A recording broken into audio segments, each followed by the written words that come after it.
My dear students, let's continue with chapter number 13, photosynthesis in higher plants. So far, we have discussed about the early experiments in the process of photosynthesis, the general process of photosynthesis, about the structure of chloroplast. We've also discussed about the and non-cyclic phosphorylation. And in the previous video, we discussed about the C3 pathway, that is the Calvin cycle. And we also discussed that the C3 pathway is common for both C3 and C4 plants. Now we're going to discuss what is C4 pathway. Now C4 pathway is present in the special plants that we call C4 plants just because they have this process of phosphorylation, which is the C4. Now they have this C4 pathway and they're adapted to dry tropical regions. Now the C4 oxaloacetic acid is the first carbon dioxide fixation product, and the plants with C4 pathway they do follow this Calvin cycle as the main biosynthetic pathway, but they have an additional type of leaf anatomy that we call as the Kranz anatomy. Now this is a very important point, that what is the special feature in the C4 plants. तो बहुत एक important point आ जाता है which is given in the NCERT, जिसे हम कहते हैं they have special anatomy of the leaves which is called as the Kranz anatomy. Kranz basically क्या होता है, आप लोगों ने कई बार देखा होगा कि वो एक रेथ लाइक स्ट्रक्चर कहते हैं जिसमें टायर के ऊपर बहुत सारे फूल समझो चढ़े होते हैं जो कि यूजुअली श्रद्धांजलि वगैरह देने के लिए, तो कुछ ऐसा स्ट्रक्चर जो है हम उसे कहते हैं क्रैन्स एनाटमी. सो क्रैन्स एनाटमी इनके अंदर स्पेशल इनका एक फीचर है, लीफ एनाटमी होती है इनके अंदर, and they tolerate the higher temperatures but they show a response to high light intensities. They lack a process called photorespiration absent होता है, very important point. photorespiration जो है वो absent होता है C4 plants के अंदर, और इनमें जो प्रोडक्टिविटी है बायोमास की वो ज्यादा होती है because of the this photo respiration क्योंकि नहीं होता है, तो इसलिए इनकी प्रोडक्टिविटी ज्यादा होती है. तो this is a very very important point यहाँ पर, क्योंकि हम आगे डिस्कस करेंगे फोटो फॉर रेस्पिरेशन क्या है, तो यहाँ से आपको ये क्लियर हो जाएगा कि क्यों ये बायोमास की प्रोडक्टिविटी C4 प्लांट्स में ज्यादा है और C3 प्लांट्स में कम है. Now next discuss about Kranz anatomy. जैसे मैंने आपको बोला, बंडल शीथ सेल्स जो होते हैं वो वस्कुलर बंडल्स के आसपास यहाँ पर आपको नजर आएंगे, और लीव्स की जो स्पेशल एनाटॉमी जैसे हमने डिस्कस किया, bundle sheath sales several layers के अंदर प्रेजेंट होते हैं अराउंड द वस्कुलर बंडल्स, जिनमें की large number of chloroplast present रहते हैं, जहाँ थिक वॉल्स होती हैं impervious to gaseous exchange and no intercellular spaces.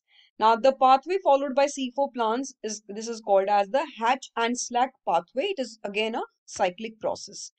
Now, the tissues involved in the process of C4 pathway are mesophyll and bundle sheath. देखिए हमने पहले डिस्कस किया कि वो हो रहा था mesophyll cells में ही सिर्फ हो रहा था C3 साइकिल, लेकिन अब यहाँ पर दो तरह के सेल्स इन्वॉल्व हैं, mesophyll और साथ ही साथ इन्वॉल्व हैं bundle sheath cells. This is also a very important question. Differentiate between the C3 and C4 plants में differentiate करिए, या फिर C3 and C4 साइकिल में differentiate करिए. So this is a very important question here. So ये बहुत clearly यहाँ पर समझने की जरूरत है कि C3 कैल्विन साइकिल है, C4 जिसे हम हैच एंड स्लैक पाथवे कह रहे हैं, लेकिन C4 में भी C3 साइकिल उसमें इन्वॉल्व होता है, जैसे अभी हम डिस्कस करेंगे आगे. आपको एक बार आप देखेंगे, यू विल क्लियरली अंडरस्टैंड कि हम क्या कहना चाहते हैं यहाँ पर. तो उसमें एक ही टाइप के सेल्स इन्वॉल्व हैं, जबकि यहाँ पर दो टाइप के सेल्स इन्वॉल्व हैं. C4 में फोटो रेस्पिरेशन नहीं होता है, C3 में फोटो रेस्पिरेशन होता है.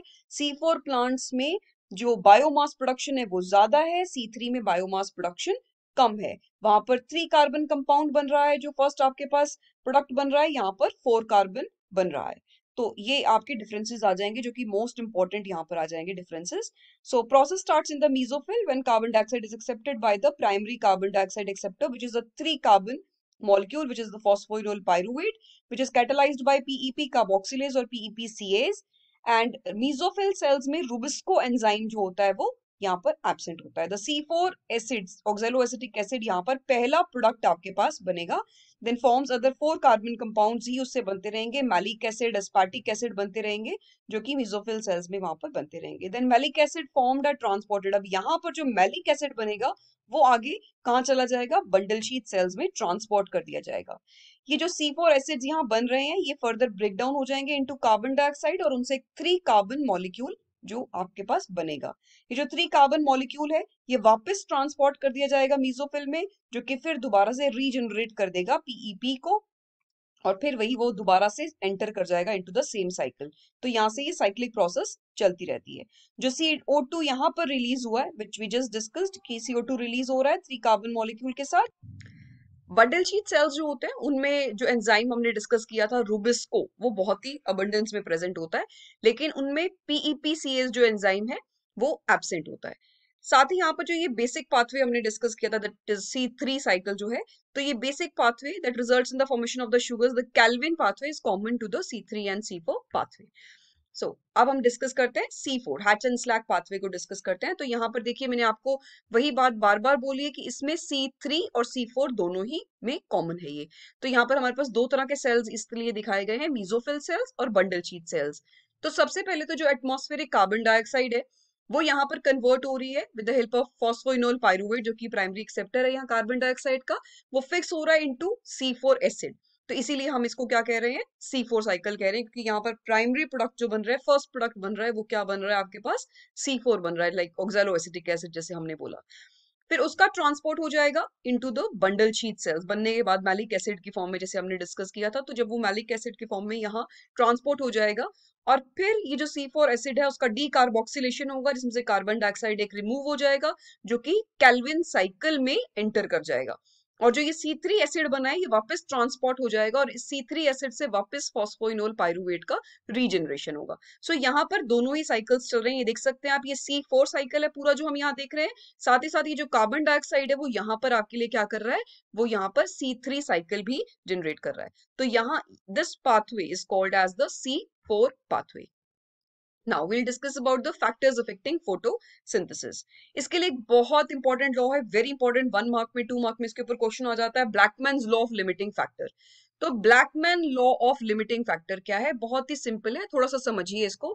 ब्लैकमैन ने क्या कहा है, ब्लैकमैन कहते हैं कि अगर बहुत सारी चीजें किसी एक पर्टिकुलर रिएक्शन को अफेक्ट कर रही हैं, तो उसका रेट जो है, मतलब उसका स्पीड जो है रिएक्शन का, वो किस पर डिपेंड करेगा, जो फैक्टर लिमिटिंग होगा। एग्जांपल लेते हैं, जैसे मान लीजिए, जैसे हम फोटोसिंथेसिस की यहाँ बात कर रहे हैं, तो फोटोसिंथेसिस हमें पता है उसके लिए सनलाइट चाहिए, एक प्रॉपर एडिक्वेट टेम्परेचर चाहिए, कार्बन डाइऑक्साइड होना चाहिए, वाटर चाहिए, तो ये इसके बहुत इंपॉर्टेंट जो मेन फैक्टर्स हैं।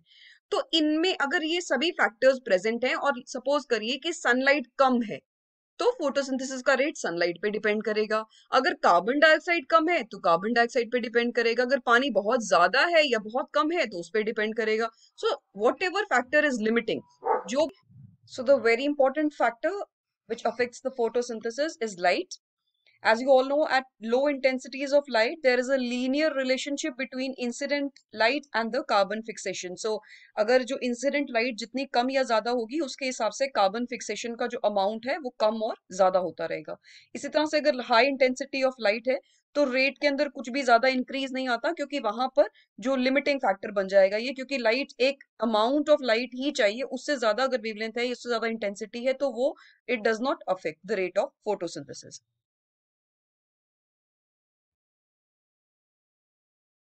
Now, if there is an increase in the incident light beyond a point, it results in the breakdown of chlorophyll. So, अगर बहुत ज्यादा इंटेंसिटी से लाइट आ रही है, सो उसकी वजह से क्लोरोफिल का ब्रेकडाउन स्टार्ट हो जाएगा, और फोटोसिंथेसिस का रेट जो है वो डिक्रीज हो जाएगा। ऐसे अगर हम कार्बन डाइऑक्साइड की बात करें, तो कार्बन डाइऑक्साइड एज आप सबको पता है कि एक बहुत ही इंपॉर्टेंट फैक्टर है, क्योंकि ये रॉ मटेरियल है फोटोसिंथेसिस का, और अमाउंट जो है ऑलरेडी हमारे एटमॉस्फेयर में बहुत कम है, इट इज ऑलमोस्ट 0.03 to 0.04%। और अगर इसका जो कुछ अमाउंट है इंक्रीज हो रहा है अप टू लाइक 0.05%, तो उससे amount of carbon dioxide fixation जो है वो बढ़ जाएगा। लेकिन अगर इससे बहुत ज्यादा बढ़ जाएगा, 0.05 से भी ज्यादा हो जाएगा, तो वो डैमेजिंग हो जाएगा, मतलब लॉन्गर पीरियड में it is not very good for the process of photosynthesis. Next is temperature. अब टेम्परेचर जो है हमें पता है कि वो एक एंजाइमेटिक प्रोसेस है। अब जितनी भी हम फोटोसिंथेसिस की बात कर रहे हैं, अभी हमने डिस्कस किया था कि किस तरह से C3 C4 साइकिल चलते हैं, तो जितने भी हम साइक्लिक प्रोसेस ये जो हमने स्टडी किए हैं, ये सब ही जो इन्वॉल्व होते हैं, इनमें सब में एंजाइम्स, हर स्टेप पर एंजाइम्स चाहिए, मल्टी स्टेप प्रोसेसेस होती है, और हर स्टेप पर अलग एंजाइम इन्वॉल्व होता है। और आपको पता है कि एंजाइम्स जो होते हैं वो बहुत ही टेम्परेचर सेंसिटिव होते हैं। तो ये इसीलिए टेम्परेचर जो है एक बहुत इंपॉर्टेंट फैक्टर है। क्योंकि यहाँ पर क्या हो रहा है कि अगर थोड़ा भी अगर टेम्परेचर में चेंज या कुछ भी इस तरह से हो रहा है, अप डाउन हो रहा है टेम्परेचर में, तो उससे एंजाइम की एक्टिविटी पे फर्क पड़ेगा, और जैसे जैसे एंजाइम की एक्टिविटी कम ज्यादा होगी, रेट ऑफ फोटोसिंथेसिस अपने आप ऑब्वियसली अफेक्ट होता रहेगा। लाइट रिएक्शन जो है वो भी सेंसिटिव है टेम्परेचर पर, लेकिन कम है। लेकिन जो मेन बायोसिंथेटिक फेज है, जिसे हम डार्क रिएक्शन कहते हैं, वो तो पूरी तरह से डिपेंडेंट है on the temperature. C4 plants में एक ज्यादा टेम्परेचर ऑप्टिमम चाहिए होता है as compare to the C3 plants. जो टेम्परेचर ऑप्टिमम है कुछ पर्टिकुलर प्लांट का, उनके नेचुरल हैबिटेट पर भी डिपेंड करता है। जैसे ट्रॉपिकल प्लांट्स होते हैं, they have a higher temperature optimum than the temperate plants. Next हमारे पास एक फैक्टर आ जाता है वाटर। वाटर का जो इफेक्ट है प्लांट पर बिल्कुल डायरेक्टली होता है, क्योंकि हमें पता है कि वो रॉ मटेरियल है। तो वाटर का जो स्ट्रेस है उसकी वजह से जो स्टोमेटा की क्लोजिंग और ओपनिंग पर भी अफेक्ट आता है, तो उसकी वजह से कार्बन डाइऑक्साइड पर भी इनडायरेक्टली अफेक्ट पड़ेगा, क्योंकि कार्बन डाइऑक्साइड भी finally it enters through stomata. अब वाटर स्ट्रेस जो है वो उसकी वजह से विल्टिंग ऑफ लीव्स जो है वो भी कॉज हो सकती है। विल्टिंग ऑफ लीव्स का मतलब हो गया कि सरफेस एरिया कम हो जाएगा, तो ऑब्वियसली मेटाबॉलिक एक्टिविटी लीव्स की भी कम हो जाएगी। अब हम लास्ट टॉपिक पर आ जाते हैं इस चैप्टर के, which is very important, that is photo respiration. अब फोटो रेस्पिरेशन में जो हम जैसे अब एक इसको डिफरेंशिएट करते हैं पहले एक तो प्रोसेस से जो हम नॉर्मली पढ़ते हैं सेलुलर रेस्पिरेशन, जो कि हमारे लिए एक प्रोसेस है जिसमें हम एनर्जी जनरेट करते हैं, तो बहुत ही वाइटल एक टर्म है जिसे हम यूज करते हैं। फोटो रेस्पिरेशन जबकि एक नेगेटिव टर्म है, क्योंकि ये लॉस कॉज करती है एक्चुअली। तो इसमें हो क्या रहा है कि जो फोटोसिंथेटिक ऑर्गेनिज्म जो कि लाइट एनर्जी को यूज कर रहे हैं कार्बोहाइड्रेट सिंथेसिस के लिए, वो अपना लगभग हाफ द कार्बन जो फिक्स कर रहे हैं उसको लाइट एनर्जी के थ्रू, वो क्या कर रहे हैं उसको फोटो रेस्पिरेशन उसको अंडू कर देता है, उस प्रोसेस को, मतलब उसको वेस्ट कर देता है, उनके सारे फ्यूटाइल कर देता है, जितना एक्टिविटी उन्होंने किया उसको खत्म कर देता है। ये होती है C3 प्लांट में। हमने पहले भी बात किया था कि C3 प्लांट्स में होती है, C4 प्लांट्स में नहीं होती है। C3 प्लांट्स में क्या होता है कि जब कार्बन डाइऑक्साइड का जो अमाउंट है वो 50 ppm से कम चला जाता है, तो जो एंजाइम हमने डिस्कस किया था, the most important enzyme rubisco, remember rubisco stands for राइबोलोज bisphosphate carboxylase oxygenase. अब यहाँ पर हम बात करेंगे कि कार्बोक्सिलेज ऑक्सीजनेज होने की वजह से जो इसकी एक्टिविटी है वो दोनों पर डिपेंड करती है, कार्बन डाइऑक्साइड के अमाउंट पर भी और ऑक्सीजन पर भी। तो जब लो कॉन्सेंट्रेशन होती है कार्बन डाइऑक्साइड की, तो वो क्या करना स्टार्ट कर देगा, वो ऑक्सीजन को फिक्स करना स्टार्ट कर देगा, क्योंकि वो दोनों से बाइंड कर सकता है। तो उसकी डिपेंड करती है एक्टिविटी कि अमाउंट किसका ज्यादा है। अगर कार्बन डाइऑक्साइड का अमाउंट ज्यादा होगा तो वो कार्बन डाइऑक्साइड को फिक्स करेगा, लेकिन अगर ऑक्सीजन का अमाउंट ज्यादा होगा तो वो ऑक्सीजन को फिक्स करना शुरू कर देगा, because it is oxygenase also. ये लेकिन सिर्फ C3 प्लांट्स में हो रहा है, C4 प्लांट्स में ऐसा नहीं होता है। मॉडरेट टेम्परेचर पर जब C3 प्लांट्स के पास सफिशिएंट पानी होता है, कार्बन डाइऑक्साइड की अबंडेंट उनके पास सप्लाई होती है, तो फोटो रेस्पिरेशन की प्रॉब्लम नहीं होती है। The carbon dioxide concentration of the atmosphere as of 2004 was about 380 ppm, and this carbon dioxide freely diffuses through the stomata of leaves and across the membranes of the chloroplast, while the water diffuses out through the stomata. But during hot and high dry conditions, the stomata close to prevent the excessive water loss, and the continuing fixation of carbon in the Calvin cycle dramatically reduces the relative concentration of carbon dioxide. तो जी ये hot and dry conditions हो जाती हैं, जिसमें कि stomata जो है वो बंद हो जाते हैं लॉस को प्रिवेंट करने के लिए पानी के, तो उसकी वजह से जो कैल्विन साइकिल है वो अफेक्ट हो जाता है, बिकॉज यहाँ पर कार्बन डाइऑक्साइड का अमाउंट जो है वो कम हो जाएगा, क्योंकि स्टोमाटा क्लोज हो रहे हैं। तो ये अमाउंट जो है बहुत कम होने की वजह से यहाँ पर रुबिस्को जो है वो कार्बन डाइऑक्साइड को फिक्स करने की बजाय ऑक्सीजन को फिक्स करना स्टार्ट कर देगा। तो ये ध्यान रखना है किन कंडीशंस में कर रहा है ये। लेकिन ये जो डीटूवर्ड प्रोसेस है ये feed some PGA back into the cycle. The photorespiration causes Rubisco to operate at only about 25% of its optimal rate. The C4 plants and the CAM plants avoid photorespiration. हमने पढ़ा था क्यों, किस तरह से, क्योंकि वो एक तरह से प्रोसेस जो कर रहे हैं C3 C4 के अंदर, जब वो मीजोफिल और बंडल शीट सेल्स के अंदर, तो वहां पर वो एक्सेस जनरेट करें, क्योंकि रुबिस्को है उनके पास और PPCS नहीं है, तो वहां पर फोटो रेस्पिरेशन का प्रोसेस नहीं होगा, फोटो रेस्पिरेशन नहीं होती है इन प्लांट्स में। तो ये ऑपरेट करते हैं हायर एफिशिएंसी से और हॉट एंड ड्राई क्लाइमेट में ज्यादा बेटर ऑपरेट करते हैं as compare to the C3 plants. So that's all about the process of photosynthesis and the related topics. Have a good day.